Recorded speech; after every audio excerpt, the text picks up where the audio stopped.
My sister's fiance kissed me at her engagement party and then asked me to keep it quiet. Not a cheek kiss. Not a drunk stumble. Derek found me alone in the hallway outside the venue bathroom, looked both ways like he was crossing a street, and kissed me on the mouth like he'd been planning it. Then he stepped back and said he thought we both knew there had always been something there, and asked if we could talk later. My sister Brianna was 30 feet away, laughing with her bridesmaids in a sash that said future Mrs., glowing the way she does when she's genuinely happy. She saw me come around the corner and said there you are and looped her arm through mine. Told her the next morning. Not that night, she deserved to hear it when she wasn't in a dress surrounded by people, not from me with a spinning head. But the morning after, at her kitchen table with coffee, using the specific tone I've had with her since we were kids when something is serious. He didn't believe me for about 45 seconds. That was the hardest part. Then something shifted in her face and she asked me to describe the hallway and I described it, and she went quiet for a long time. Brianna's best friend Cassie had been suspicious of Derek for months. Small comments carefully worded that Brianna had dismissed the way you dismiss things when you're happy and don't want to look too hard. Cassie came over that afternoon and the three of us sat in Brianna's living room and started comparing notes.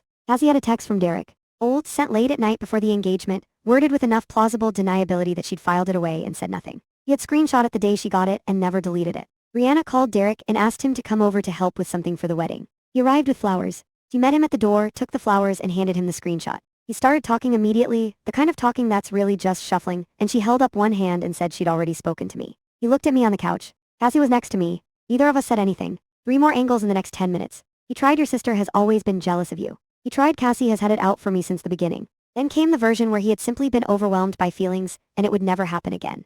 Brianna walked to the door and opened it. He left. He closed it. Then she sat between me and Cassie on the couch and cried for a while, which was what she needed to do, and we stayed until she was ready to stop. The venue deposit was non-refundable. Brianna lost $4,000 on it. Derek has not returned the engagement ring. Both of those facts are now in the hands of an attorney, along with Cassie's screenshot and a written account of what happened in that hallway. Brianna is doing okay. Some days are harder than others. She is not married to Derek, and that is the only thing that matters.